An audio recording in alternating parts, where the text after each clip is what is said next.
Notebooky na vyučovaní, a to v rukách iba 8-ročných detí. Málo ktorá trieda sa môže takým niečím popíšiť.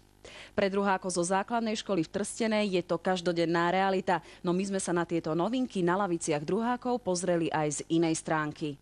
Vyberte notebooky z obalov, tým, čo sa vám nabíja, dajte do lavice, poďte si sadnúť tam, kde sa nabíja. Takmer 20 druhákov neverilo vlastným očiam, keď im rozdali malé notebooky vo veľkosti šlabikára. Do nich sa zmestí takmer všetko, čo potrebujú. To sa učíme, píšeme a keby sme sa neučili, tak by sme nič nevedeli. Sestre aj bratom je ľúto, že nemajú tiež také notebooky ako my. Matematika, slovenský jazyk či prvovka. Pomocou špeciálnych programov v notebookoch sa oveľa pútavejšie učia aj tieto predmety. Dokonca s notebookmi sa pripájajú aj na internet a dohľadávajú si sami potrebné informácie.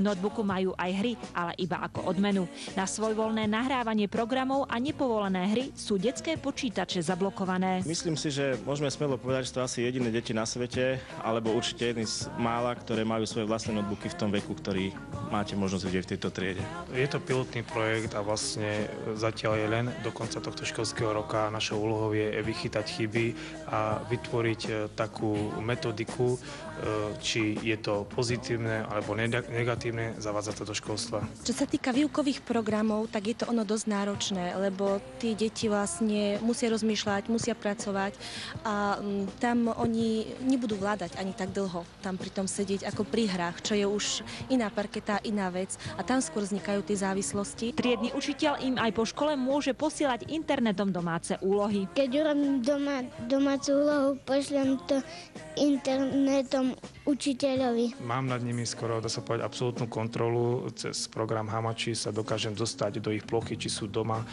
či sú niekde v Amerike, na severnom pole. Proste ako náhle mi zasvietia, že sú za notebookom a niečo pracujú, môžem si skontrolovať, čo robia, či robia to, čo kážem, alebo sa len hrajú. A keď sa hrajú, jednoducho im to na diaľku vypnem a napíšem odkaz, rob, čo máš. Aj choré deti, ktoré sú doma, sa môžu zapojiť do vyučovacieho procesu pomocou webkamier v notebookoch.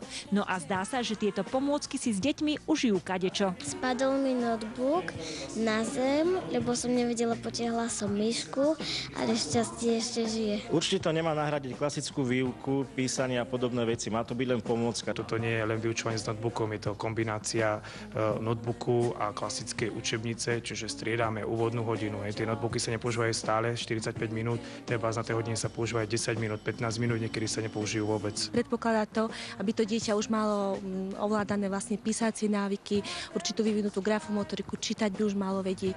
Takže ako časť tej vyučovacej hodiny je to veľmi vhodné. Pomocou notebooku sa učia aj deti s poruchami učenia. Integrovanému dieťaťu napríklad zvlášť prispôsobím obťažnosť príkladu, upravím mu čas, upravím mu príklady, aby mal pocit z dobre vykonanej práce. Teším sa na učenie s notebookmi. A prečo? No, lebo je to super. Čo si máte doma? Nabiť notebooky.